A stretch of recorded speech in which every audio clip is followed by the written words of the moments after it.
Oh shit, blurry as a motherfucker.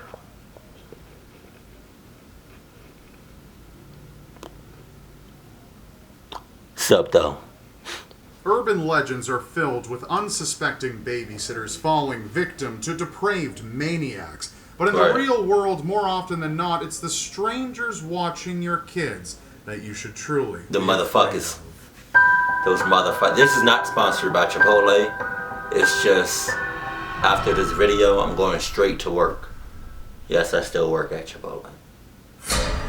Not still, I went back. Yeah. But it's not sponsored. A life primed for opportunity and success can so easily and quickly descend into chaos, sometimes with horrific outcomes, such as the case with 21-year-old David McGreevy, who was set to have a promising military career in England in the 1970s, following in his father's footsteps. However, he was discharged after he started a fire that destroyed one of the rooms at his Navy's base. He was forced to move in with his parents where he couldn't hold a job and was dumped by his fiancée. Damn. After the heavy drinking and fits of anger started, David's parents kicked him out, but the man wasn't yet done transforming into the monster. Luckily, Clive and Elsie Ralph, who were friends of David's, offered him shelter in their family home in Worcester, where they lived with their 2 children, Paul and Dawn. Elsie was pregnant with their 3rd child, Samantha, and gave birth not long after David moved in. Over the years, David managed to land a factory job and paid the Ralphs rent weekly and helped cook and watch after the children. Clive, Elsie, and several of the neighbors knew David to love the children as if they were his own, and he often acted as a second father figure to them when Clive was at work. But despite his love for the children, it seems David was never meant to be a parent. It was Friday the 13th in April of 1973 when David stumbled home irritated and drunk to watch the 3 Ralph children for the night. But not long into his babysitting shift, 8-month-old Samantha began crying. And no matter what David did, she just wouldn't stop. Unable to take the crying anymore, he silenced Samantha, who died of a fractured skull. What the Don't tell me this bitch did it. Rob, speak to me. Then Dawn and Paul, visibly upset by their sister's silence, became David's next targets. He slit Dawn's throat with a knife and strangled Paul to death before mutilating their bodies with a pickaxe. Then, for unknown reasons, he took the bodies outside and impaled them on a neighbor's wrought iron fence before fleeing the property. David was later arrested that night and at first denied ties to the crime, but eventually confessed. He pled guilty to all 3 murders on June 28, 1973. You bitch. After being denied parole 9 times, David was rescheduled to be released into an open prison in 2013. But Elsie believed that he should at least remain behind bars for putting her through 40 years of hell. From what is known, he remains in prison where he is able to cook his own meals and frequents the library. The fuck, man? The fuck is wrong with... What the fuck? Hey, what? It's becoming less and less likely nowadays that parents will leave their children with a stranger, but sometimes even people you've known for years can't be trusted. Tara Souders, a mother of 3 living in a trailer park in Fort Wayne, Indiana, learned this lesson the hard way back in 2011. Damn, I'm Tara sorry. was concerned by the 15 sex offenders residing in nearby trailers, and that included Tara's grandfather, James Lamone, who had been charged with child molestation in I'm sorry, that's a lot of fucking child molesters. Like 15? 15? And really? I don't care how big the area is, and I don't care how small the area is. 15 child molesters? 15! That's a lot of molestation. I don't even know if that's a fucking word, but God, wow. 2006, but she found trust in neighbor Mike Plumador, who had a criminal record but had no known violence towards children. Eventually, Tara trusted Mike enough to let him watch her 3 children, 9-year-old Aliana and her 2 6-year-old sisters. Mike seemed to take to the girls as a father figure. Allegedly, he even had a Facebook photo album titled The Girls, with pictures of the 3 sisters smiling and enjoying themselves under his care. But social media can sometimes tell the most convincing of lies. Hell On yeah. December 22nd, Tara came down with the flu and sent Aliana and her two sisters to stay with Mike for a few days. Right. Little did she know it would be a decision she would regret for the rest of her life. What Aliana happened? was reported missing on the evening of the 23rd, and Mike was the last person to see her alive. When police questioned him, he spun a story of how he'd gone out that morning to a nearby gas station and purchased a cigar. And upon returning home, he found Aliana was gone. He said that Aliana's two sisters told him that Tara had come by and picked Aliana up and returned to the trailer with her. He didn't see cause for concern until later that evening when he realized Aliana was not with her mother. Search parties were quickly organized but found no trace of the missing 9-year-old. It wasn't until after Christmas, while interrogating Mike, that authorities learned the truth. Mike confessed to beating Aliana to death with a brick the night of the 22nd. After, he stayed up into the early morning hours, dismembering her body with a hacksaw, stowing the head, hands, and feet in his freezer before dumping the rest into garbage bags. Motherfuckers like this, motherfuckers like these fucking people makes me just want to, I've said this before, not only kill you, but kill your afterlife, and then kill your afterlife, and then revive you and kill you again and torture your ass for all of eternity. Straight to, oh my goodness, what the fuck. And disposing of them at a local gas station. Aliana's sisters were thankfully unharmed. Why? Mike never offered a reason for his heinous crime, and his confession shocked the community who'd known him to be a kind man who never said a cross word about anyone. He was found guilty of murder and initially sentenced to death, but the ruling was downgraded to life in prison without the chance for parole in exchange for a guilty plea. Man, that's... I don't have no words. Like, come on. When Marina Krim hired 50-year-old Jocelyn Ortega, a kind and seemingly well-qualified nanny, to watch over her 3 children, there was no way she could have known it would all end in violence and bloodshed. Jocelyn Ortega, who was originally from the Dominican Republic, worked for the Krim family for 2 years without incident. Right. The 3 children, 6-year-old Lucia, 3-year-old Nessie, and 2-year-old Leo, all seemed to adore Jocelyn when she was around, and the Krims were pleased with the nanny's work. But in October 2012, things seemed to shift, and an underlying tension between the family and Jocelyn took shape. Then, on October 25th, Jocelyn unexpectedly snapped, and the full force of her anger was realized. She took a knife and began stabbing Lucia, who tried to fight back but unfortunately wasn't strong enough to fend off her attacker. Jocelyn then grabbed a second knife and went after Leo. Marina arrived home that night with her daughter Nessie following swimming lessons and found Lucia and Leo dead in bathwater, overrun with blood. Oh, Jocelyn shit. sat next to the tub. You come home and you see that shit. Somebody that you love and cherish and hold near and dear to your heart, and to come home and to see them in a bathtub full of fucking blood, that their blood, oh my god, that can turn a perfectly nice person, down to earth person, into the most dangerous person. Trust me on this. Bloody knife in hand, and violently stabbed herself in the throat in That an attempted bitch. suicide. Horrified, Marina called for help, but Jocelyn was the only one who could be saved. Lucia and Leo had bled out before Marina arrived. When Jocelyn was able to speak again, she told officers that her schedule with the Krims had shifted, and they'd asked her to clean the house on the 25th, causing her to miss an appointment with her psychiatrist. But the Krims claim they asked Jocelyn to clean in order to help ease her recent financial stress, and that she'd never voiced any kind of dissatisfaction with the request. Jocelyn was visibly upset when viewing the crime scene photos and claimed to have no memory of the attacks. Despite this, she was found fit to stand trial and recently rejected a 30-year prison sentence in exchange for pleading guilty. Her trial is expected to commence this year. What? Despite their tragic loss, the Crims continue to move forward with their lives. They've since had 2 more sons and have set up the Lulu and Leo Fund in memory of their children. The charity aids childhood educational programs.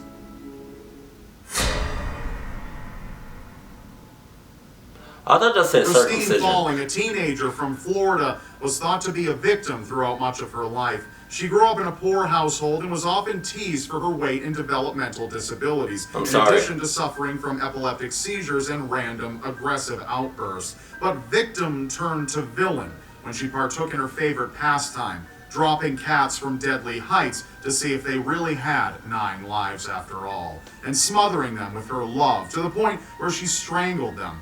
By the time she was 15, she'd been married and divorced to a man 10 years her senior, was a known hypochondriac, and had gained a reputation as a respected and trusted babysitter, despite all of her problems.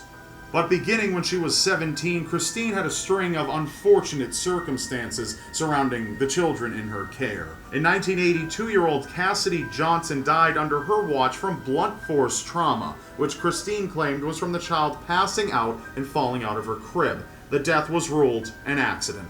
Over the next 2 years, 3 more young children simply stopped breathing while Christine was babysitting them, and each time, the autopsy revealed medical issues or viral infections that doctors blamed for the children's deaths.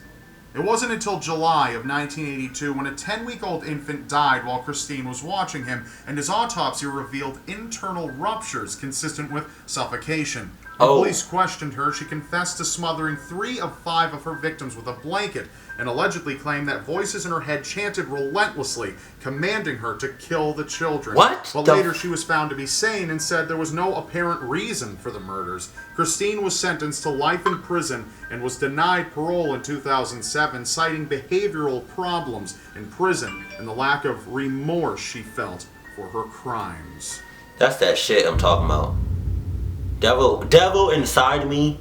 Kill yourself now. Neighbors who knew Elżbieta Plakowska, who immigrated from Poland in 2000, knew her as a church-going family woman. She loved her husband Artur and was known to be extremely, almost unnaturally fond of her 2 sons, especially her youngest, Justin, who was only 7 years old. But what neighbors couldn't see was the anger Elżbieta kept hidden beneath the surface. That is, until it boiled to the surface. Then they couldn't ignore it. On Halloween night in 2012, Elżbieta was babysitting her friend's daughter, 5-year-old Olivia Dworakowski, and her son, Justin, at her friend's house. Justin and Olivia knew one another well, as they both attended the same Taekwondo classes, and that night they were playing happily with one another, jumping on the bed and shouting. Suddenly, Elżbieta demanded the children get off the bed and kneel to say their nighttime prayers. As the children prayed, Elżbieta shockingly began to stab her own son with a knife, screaming that he was going to heaven that night. He begged her to stop, told her that he loved her, but it wasn't enough to stop her assault as she turned her attention on a horrified Olivia. She too begged for her life, but by the time it was all over, Justin had been stabbed 100 times and Olivia 50 times. That's... You would have figured, you know, after the, the fucking first stab, they would have been fucking dead. But no, you got this bitch that's fucking dancing on them. What the fuck? 150 times? I wonder if she did it like slow, or was it like fast paced? Cause if she did that shit 150 times slow, that's fucked up. That's fucked up.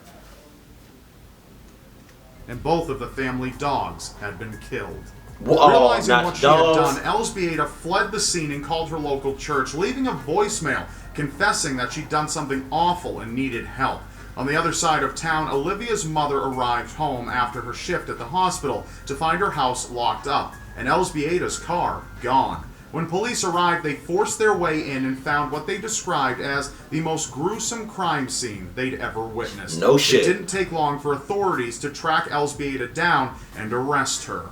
While in questioning, the Poland native changed her story several times, first claiming that someone broke in and murdered the children, then saying that she'd been trying to force the devil out of them by stabbing them. Eventually, the truth came out, however. Elżbieta was unhappy with her marriage to Artur, who was a full-time truck driver. She was furious he was always on the road, forcing her to take care of Justin and take up housekeeping and babysitting jobs, which she thought were beneath her. In revenge, she killed her son in hopes of hurting Artur the way she felt that she'd been hurt. Olivia was killed because she was a witness to Justin's murder. That bitch. Strangely enough, Artur claimed that he was under the assumption that the marriage was fine. They'd exchanged I love yous a day before the senseless killings, and he never knew Elżbieta to be anything but happy with him. She pled not guilty and will likely stand trial this year.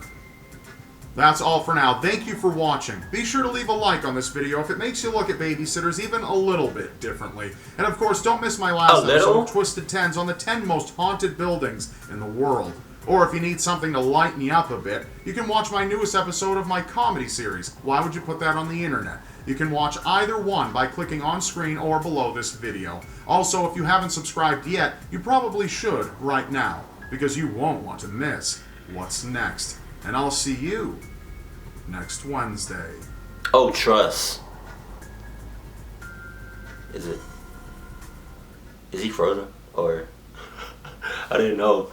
Oh, trust. I ain't definitely subscribed after that video you did with Mr. Nightmare.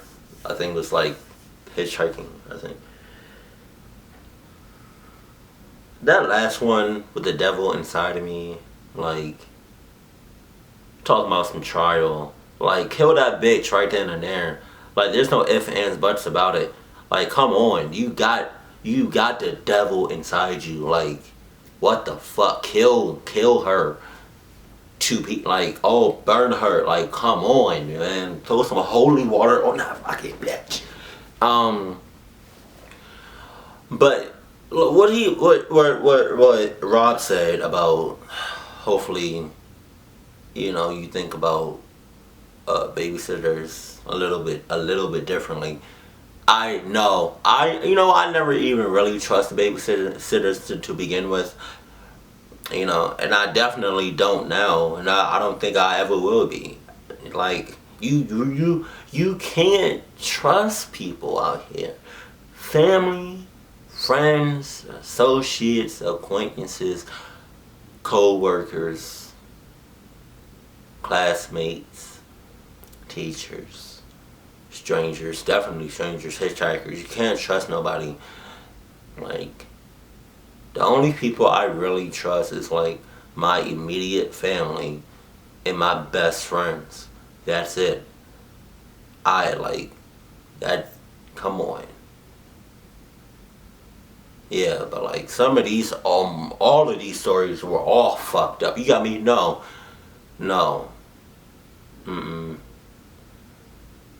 That, like, babysitting in itself is weird. It's very, very, very weird. And I really hope after watching this video that some of you all will take this into high consideration and don't just be getting random ass people to watch kids, or people like, and the thing about people is that people change over time. People, like, everybody changes, sometimes for the better, sometimes for the worse.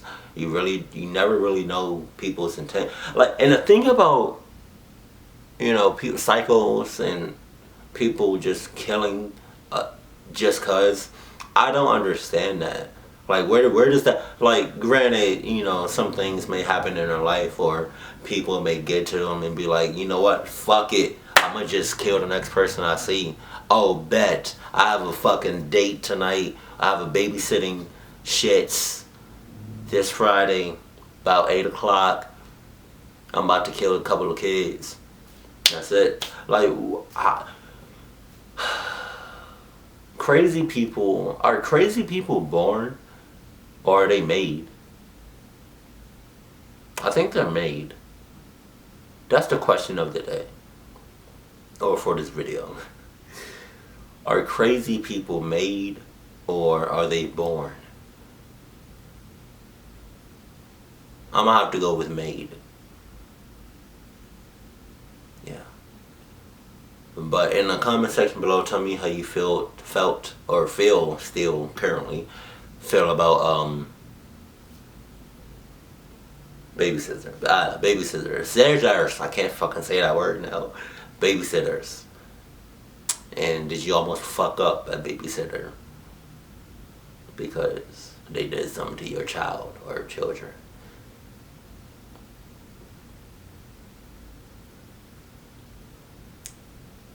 Yeah, when I decide to have kids, you best believe if me or my wife are not watching our kids, you best believe they're gonna be in the best of hands. In the best of hands. You trust me on this.